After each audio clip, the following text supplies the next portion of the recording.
Welcome to the second part and final part of Lecture 20, and it's going to be Lecture 20B.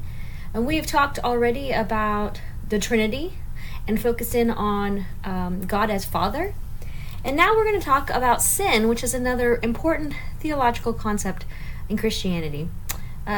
It's interesting that the word for sin isn't as bad as we think it is. Many people think sin is something dirty and evil, but the word hamartia that is usually used to denote sin actually means to miss the mark. And I think this is an encouraging definition for us, because it helps us know that there is something that we strive for, but then we often fail. And so it's not something that we have to beat ourselves up over and feel completely guilty, but just to say, okay, I've missed the mark in this, now let me try again. And so there are several different ways that we can miss the mark when it comes to sin. One is overshooting. So if you use the analogy of a archer, the archer will try to hit the mark, and if they overshoot, that is like pride.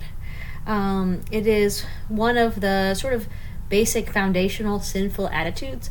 But basically, this attitude says that the world revolves around me.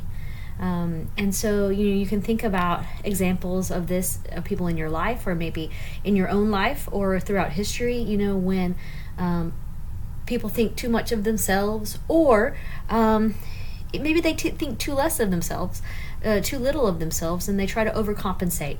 And so they maybe hurt people in the process of trying to make everything about them, or to puff themselves up. So pride is on one end, really, of the sin spectrum.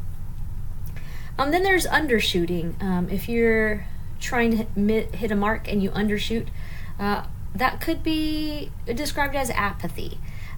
People will say that the opposite of love is not hate, but is apathy. And I think this is a sinful attitude that is plaguing many people today in American society. Apathy is kind of a despair, maybe even a depression, that results in such behaviors as escapism.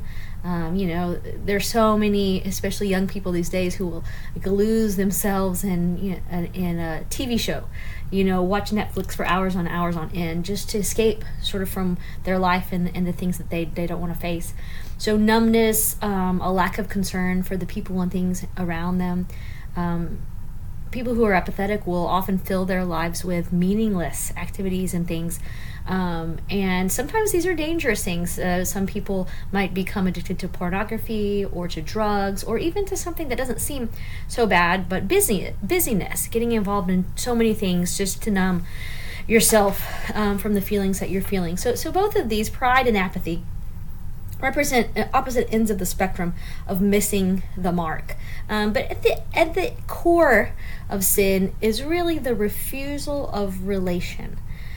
If our goal as Christians is to have right relationship with God and others, to love God with our whole selves and to love our neighbor as ourselves, then sin really represents that failure to have good relationship with God and others. And I think that's a better way to think about sin than about breaking the rules, because we tend to make things sort of over simple and say, these are the rules that you need to follow as a Christian, so don't break them. But that's really not getting at the heart of the issue. The heart of the issue of sin is not having good relationship with God or with others. In the textbook, it talks about how there are two prongs of sin, and one is rejecting who God is, and the other one is rejecting who we are. And so not trusting that God is in control and not worshiping God is one of the prongs of sin, and the other prongs would be not recognizing who we are, that we as human beings, as creations of God, are made in the image of God, and we call this the imago Dei. But that means that our lives have value and worth, even if the people around us may not tell us that, or it doesn't feel like it in our lives, that we have to continually ground ourselves in that idea that we are made in the image of God and our lives have value. In the chapter, it also has quite a long discussion on sin being inevitable but not necessary. And there are various ideas about this throughout Christian history and Christian theology. Some people believe that we are born in sin, that we don't choose it, that it just is inevitable. But in general, many Protestants and the people who represent our textbook would say sin is not inevitable, but sin is inevitable, but it's not necessary. And so that means that we are not necessarily born in sin, but because we are born into a society that is steeped in sin, we will end up sinning. But we have to choose it to be guilty of it. It is not inherited. And so Protestants will not be usually baptizing babies, because they don't think that the babies are in sin until they actually choose to sin. Another helpful way to think about sin, I think, are the vices, and often these are called the 7 deadly sins. I have a video here about the 7 deadly sins. They kind of give you a different perspective on it, and so watch this video, and afterwards you can do a reflective exercise in your Week 8 folder about your own deadly sins or your own vices. What are your vices, and what are the solutions to them? So pay attention as you watch this, and try to find yourself in these vices. This event is for people that want to get into real estate. It wasn't just, here's how to flip a house, it's here's how to have a Christianity has traditionally spoken a lot about sinners. In the 4th century, the church identified 7 deadly sins, failings of character that were to be particularly condemned and avoided by all righteous people. They were pride, being snobbish and boastful, envy, wrath, getting very angry, gluttony, eating too much, lust, wanting to sleep around, sloth, being lazy, and finally, greed. Christianity took these to be severe faults of the soul that marked out a person as a fitting target for scolding and punishment. God himself would, on the day of judgment, be remorseless with sinners and send them to spend millennia in the darker, more tortured bits of purgatory. We may not use precisely such traditional theological words today, and we may not imagine the creator of the universe as someone who organizes chastisement for people beyond the grave. But in the spirit in which we interpret failings of character and respond to people's less fortunate sides in the online and real worlds, we tend to retain a similarly damning and ungenerous set of attitudes. We may feel that through our harshness, we're helping humanity to improve, but if this is really our goal, then it pays to move beyond mere condemnation in an attempt to understand what truly drives people in their more regrettable moments. We stand to stumble on a surprising truth. Behavior we call sinful is never simply that.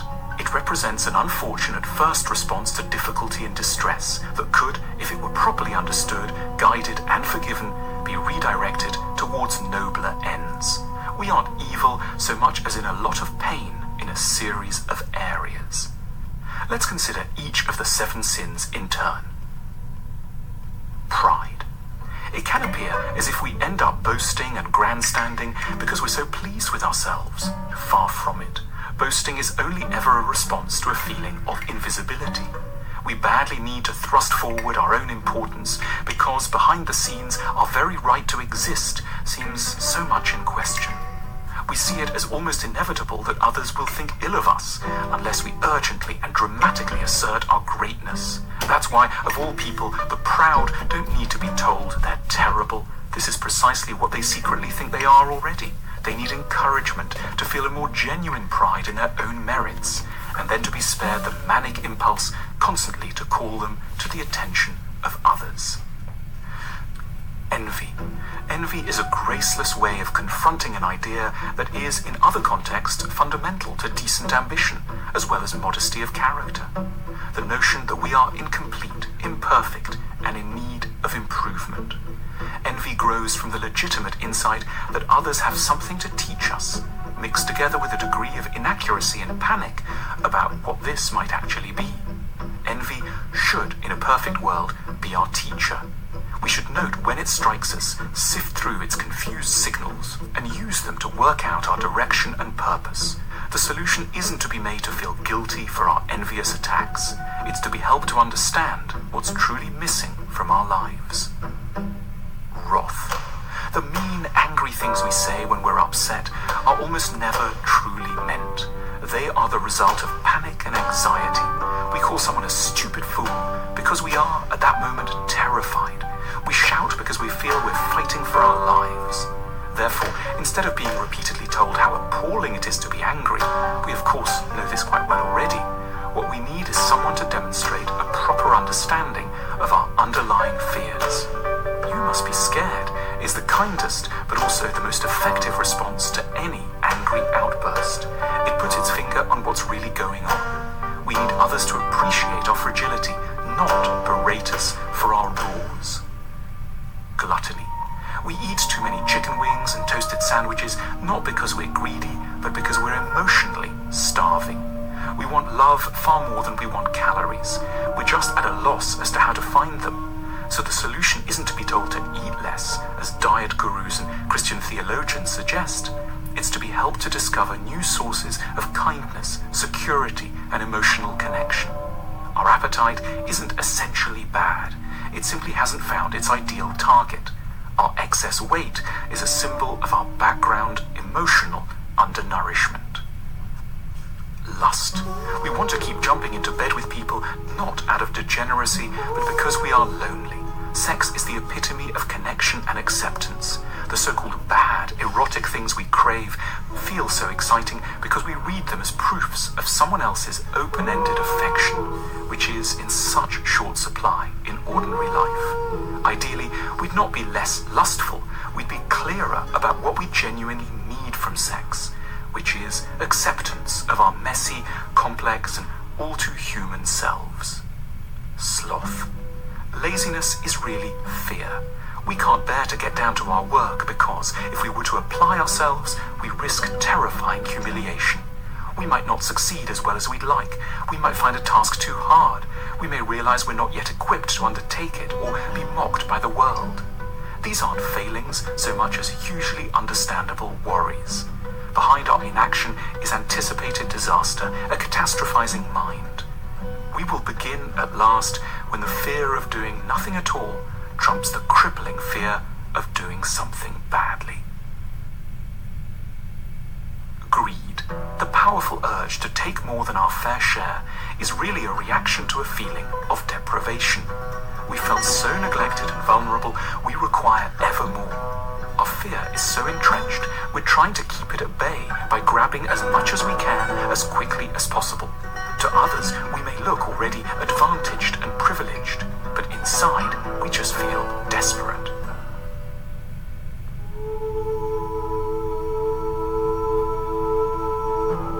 In short, our so-called sins are not signs of being bad people. They are the shape our unmet needs take when we haven't found any better way of addressing them. We don't have to be berated or threatened with hell.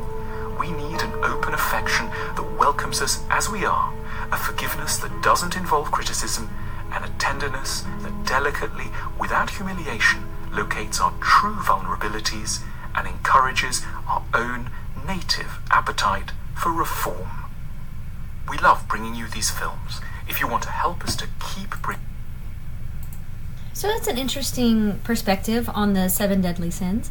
And so now, this is the end of this video, but please go to the folder for week 8 and look at the reflection exercise and ask these things. What are your vices or your areas in which you struggle? You might need to give this a little thought and think about, the last several days or weeks or months or years. What are the things that you continue to struggle with in the area of loving yourself, loving your neighbor, and loving God? And once you can put those vices down, try to list possible solutions to them.